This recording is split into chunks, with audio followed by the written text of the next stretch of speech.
गद्दार निकली ऋतु जायसवाल, ये कि अवसरवादी हो गई ऋतु जायसवाल। क्या आपकी बीजेपी के साथ कोई डील हुई है जिसके बाद आप आई हैं? तो ना हम इधर जाएंगे ना हम उधर जाएंगे, और ये बात पर मैं आज भी अडिग हूँ। तेजस्वी यादव को आप राखी बांधती थी, भाई कहती थी, कहीं ना कहीं झटका लगा है क्योंकि काफी लोग नाराज भी हैं इस चीज से। दरवाजे खुले नहीं है, मेरा दिल भी उनके लिए, सबके लिए खुला है। हूँ ना, मैं तो राजद के अगेंस्ट चुनाव लड़ी हूँ भाई। राजद के बड़े बड़े नेता मुझे हराने के लिए पहुंचे थे, राज्यसभा सांसद तक हराने के लिए पहुंचे थे। राजद के अगेंस्ट ही तो वोट किया होगा राजद वालों ने, क्योंकि राजद की प्रत्याशी तो ऑलरेडी वहां पे खड़ी थी, लेकिन उन्होंने ऋतु जायसवाल को वोट किया। उन्होंने सिंबल नहीं देखा। पूरा का पूरा राजद ने तो वहां पर पूरा पूरा कुनमा ही उतार रखा था मुझे हराने के लिए। तो अगर ऋतु जायसवाल गद्दार थी तो वो तो 4 महीने पहले गद्दार थी। अभी मैं इधर आ गई हूँ तो ऑब्वियस सी बात है, इनको थोड़ी तकलीफ होगी। को डरने की कोई जरूरत नहीं है, मैं सबका काम करूंगी। नमस्कार, आप देख रहे हैं देशवा न्यूज। मैं हूं आपके साथ वैष्णवी। देखिए, हमारे साथ खास बातचीत के लिए ऋतु जायसवाल है, जो कभी जदयू में रही, आरजेडी में रही और अब बीजेपी में शामिल हो चुकी है। बीजेपी में आप शामिल हुई, काफी हो हल्ला हो रहा है, आखिर क्या ऐसा लगा, क्यों नाराजगी है? देखिए, मैं निर्दलीय चुनाव लड़ी और मुझे अगर बीजेपी के वोट अगर मुझे 25 से 30 हजार मिले तो 30-35 हजार वोट मुझे राजद के भी मिले, क्योंकि मैं निर्दलीय चुनाव लड़ रही थी। तो राजद वाले भी अगर मुझे वोट कर रहे थे तो वो राजद को हराने के लिए ही कर रहे थे, क्योंकि राजद के तो ऑलरेडी वहां पे प्रत्याशी खड़े थे। इसका मतलब कि वो लोग ऋतु जायसवाल को वोट कर रहे थे। राजद के अगेंस्ट ही तो वोट किया होगा राजद वालों ने, क्योंकि राजद की प्रत्याशी तो ऑलरेडी वहां पे खड़ी थी, लेकिन उन्होंने ऋतु जायसवाल को वोट किया। उन्होंने सिंबल नहीं देखा। उन्होंने कहा कि ऋतु जायसवाल चाहे जो छाप लेकर के आए, हम ऋतु जायसवाल के साथ हैं, क्योंकि यहाँ पे हमें ऋतु जायसवाल से काम होता है। वो हमारे सुख दुख में साथ होती हैं, वो हमारे सभी कठिन परिस्थितियों में मजबूती से रहती हैं। तो हम ऋतु जायसवाल को जानते हैं, हम किसी छाप को नहीं जानते हैं। और यही बात जो बीजेपी के भी वोटर, जो मुझे 25 हजार के तकरीबन वोट, मुझे जो पक्किया बीजेपी के वोट मुझे मिले, ये आंकड़े हैं। ऐसा नहीं है कि वो आंकड़ा नहीं है, वो आंकड़े हैं कि मुझे बीजेपी के भी वोट जो पूर्व में बीजेपी को मिलता था वो भी मुझे मिले। तो उन्होंने उनके तो ऑलरेडी बीजेपी के कैंडिडेट थे ही, वहां पे सब थे ही, लेकिन उन्होंने ऋतु जायसवाल को वोट किया, क्योंकि ये हो चाहे वो हो, वो ऋतु जायसवाल की काबिलियत को देख करके, उनकी चाहत थी कि ऋतु जायसवाल यहाँ पे विधायक बने, वो उन्होंने मुझे वोट किया। अब क्या है, मान लीजिए कि अगर मैं इधर चली आती राजद की तरफ, तो उधर जो बीजेपी के जो वोटर थे जिन्होंने मुझ पर भरोसा जता के वोट दिया था, उनको तकलीफ हो जाती। अभी मैं इधर आ गई हूँ तो ऑब्वियस सी बात है, इनको थोड़ी तकलीफ होगी। मैंने ये कहा था कि अगर मैं चुनाव जीत जाती हूँ तो मैं कहीं नहीं जाऊंगी। एक होता है ना, इंसान चुनाव जीत गया तो फला पार्टी के साथ हो गया। कई लोग तो विधायक कितने कितने 6 से 7 विधायक तोड़ करके चल इधर से उधर होते रहते हैं। पिछली बार आपने देखा होगा कि उधर AIMIM से कितने विधायक टूट करके राजद में मिले। फिर अभी इधर तो वो लोग तो भाई बड़े पद पे रहते हैं, विधायक के इधर से उधर हो जाते हैं।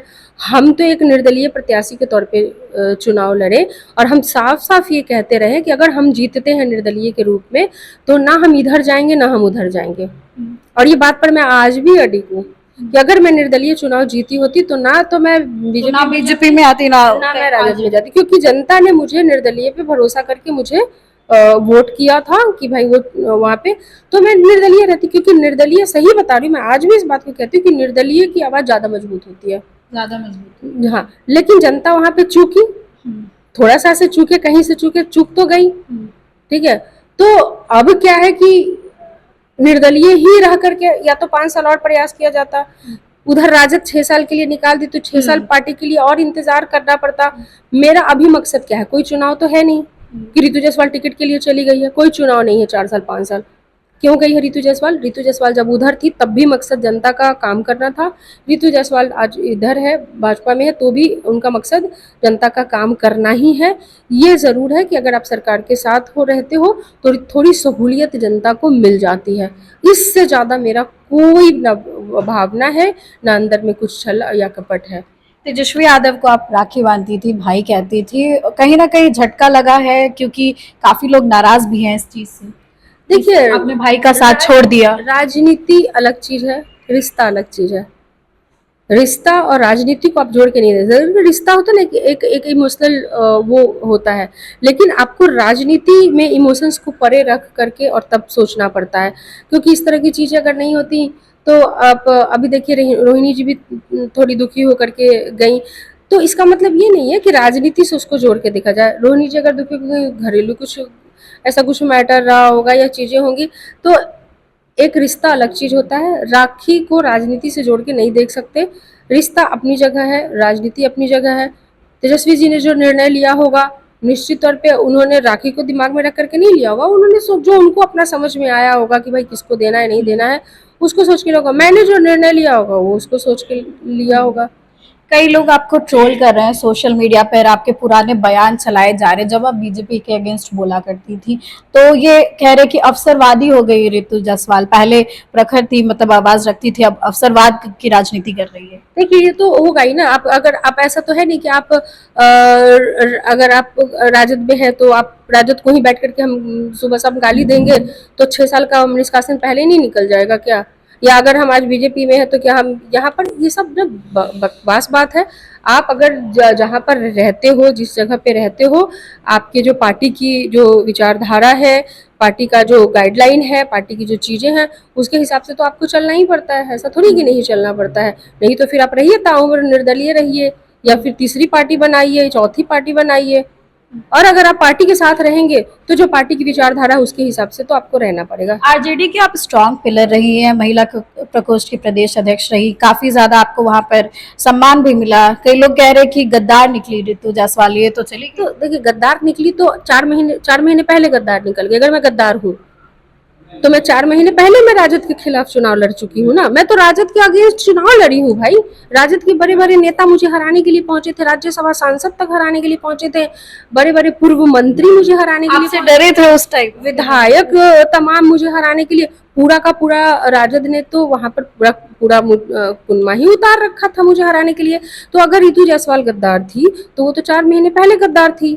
पार्टी ने फिर मुझे बागी होने से मैं जो चुनाव लड़ी तो पार्टी ने तो मुझे निकाल दिया। तो जब 6 महीने 4 महीने पहले जब मुझे निकाल ही दिया गया तो अभी इस बात का रिएक्शन क्यों? अगर रिएक्शन देना था तो उस वक्त देना था जब मैं पार्टी के खिलाफ लड़ी थी। लेकिन उस वक्त लोगों को लगा कि नहीं, रितु जायसवाल निर्दलीय, इवन राजद के लोग, क्योंकि उनको भी लगा कि नहीं ये निर्णय सही है, क्योंकि पार्टी ने जनता की आवाज नहीं सुनी, वहां के लोग क्या चाहते हैं उसकी आवाज नहीं सुनी, की आवाज नहीं सुनी कि वो क्या चाह रहे थे। परिहार की जनता चीख चीख के किसका नाम ले रही थी, ये तो उनके सर्वेयर भी बता देंगे कि किसका नाम ले रही थी।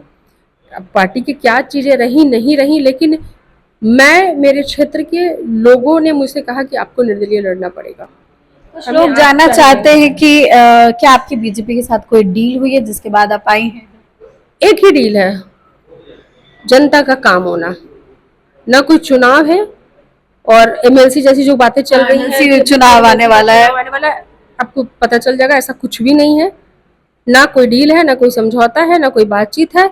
सिर्फ जो हमने देखा है कि जिस तरीके से बहुत सारी चीज़ों से मैं प्रभावित भी हुई इधर। जब मैं निर्दलीय रही तो मैंने लोगों का जब काम कर रही थी तो देखा कि आयुष्मान योजना इतनी कारगर साबित हो रही थी कि आप आयुष्मान कार्ड लेकर के खड़े हो एक गरीब के इलाज कराने के लिए, और आप कह रहे हो कि सरकार ने आपको कुछ दिया ही नहीं।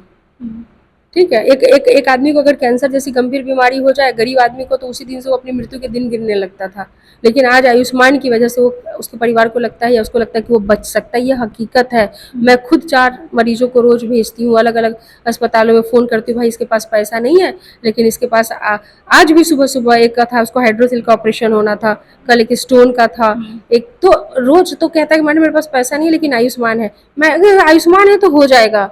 ये ताकत, ये आवाज़ किसने दी है? किसने दी है? सोचो, आखिर एक आदमी को क्या चाहिए? वो जिंदा बच पा रहा है, उसका इलाज हो पा रहा है, आयुष्मान जैसी मजबूत चीज उसके हाथ में है जिससे उसको लगता है कि मैं जिंदा बच सकता हूँ। मुझे भी वही चाहिए। ऋतु जायसवाल जनता के लिए आई है, कोई राजनीतिक फायदा नहीं है कि मुझे एमएलसी बना दे, मुझे विधायक बना दे, कोई नहीं, क्योंकि अभी तो है भी नहीं चुनाव। एमएलसी का चुनाव दिमाग से भी निकाल दीजिए, और अगला जो भी है उसके में कितना वक्त है। आज मेरा मकसद तब भी जनता के लिए अटैचमेंट था और आज भी मैं जनता के लिए अटैचमेंट मुझे वही है। मैं जब जाती हूँ ना लोगों के बीच मदद करने के लिए, मैं ये नहीं पूछती हूँ कि आप राजद के वोटर हो कि आप बीजेपी के वोटर हो। मेरे लिए वहाँ की जनता जनता है, पूरे बिहार की जनता जनता है। ये नहीं फर्क पड़ता है कि वो किसकी। मैं कोरोना में जब काम कर रही थी ना, और कोरोना में काम करते करते जब मैं खुद कोरोना पॉजिटिव हो गई थी, मैंने कभी किसी से नहीं पूछा कि तुमने किसको वोट किया है ना। बस मुझे मैंने सबकी मदद की है और आगे भी यही रहेगा। आज जो लोग थोड़े बहुत मुझसे दुखी हैं या नाराज हैं, उन्हें ये लग रहा है कि कहीं दूसरी पार्टी में जा करके अगर मैं कुछ काम लेके जाऊं तो मेरा नहीं सुना जाएगा, तो ऐसा नहीं होगा। उनके लिए भी दरवाजे दरवाजा खुले नहीं है, मेरा दिल भी उनके लिए, सबके लिए खुला है। आपकी जरूरत को पूरा करना, आपकी तकलीफ को दूर करना ही मेरी पहली प्राथमिकता है। वो तब भी थी जब मैं उधर थी, वो तब भी रहेगी जब मैं इधर हूँ। कुछ सवाल रहेंगे ऋतु जी। एक सवाल रहेगा कि आरजेडी आपने छोड़ा, लेकिन कुछ चीजें हैं जिसकी वजह से आरजेडी अभी पीछे हो रही है, जैसे 25 सीट पर आ गई, फिर राज्यसभा इलेक्शंस में भी नहीं जीत पाई। क्या कमियां अभी उसमें देखने को मिल रही है? देखिए, राज्यसभा में इसलिए नहीं आ पाएगी, सीटें कम थी। उतनी सीटें तो चाहिए जितने पे आनी चाहिए, तो सीटें कम थी। सीटें कम आने की क्या वजह रही? कहीं ना कहीं से आपने देखा होगा कि टिकट के समय घमासान सा मच गया था। मतलब आचार संहिता लग चुका है। लोगों को होना चाहिए, जिनको मतलब मिलेगा सिंबल, उनको होना चाहिए फील्ड में, लेकिन वो बैठे हैं पटना में। वो एंड तक डिसाइड ही नहीं कर पा रहे थे कि कैसे किसको किसको देना है। इतना कम वक्त का होना, पहले से माइंड सेट नहीं होना कि कौन देना है। अगर आपका माइंड सेट रहेगा, कई ऐसे वो चेहरे होते हैं जिसमें आपको पता चल जाता है कि नहीं, ये बड़ा अच्छा काम कर रहा है, बड़ा मेहनत कर रहा है, इसको ही देंगे।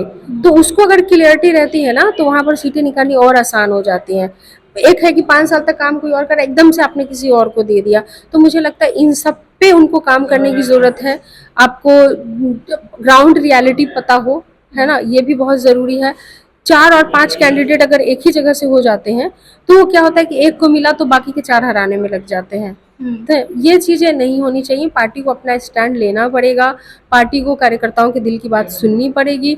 उसके लिए जरूरी है कि उनके दरवाजे तक कोई भी कार्यकर्ता पहुंचता है तो वो एक समय सीमा एक अगर निर्धारित रखते कि भाई हाँ चलो, बहुत आप नहीं मिल सकते, बहुत आपके काम है, तो एक एटलीस्ट समय सीमा निर्धारित हो जिसमें आप जनता को वक्त दें, कार्यकर्ताओं को वक्त थे कि दें। तेजस्वी को भी कार्यकर्ताओं को वक्त देना चाहिए। हाँ, मैंने कहा था ये आदत मतलब ये खूबी लालू यादव जी में थी।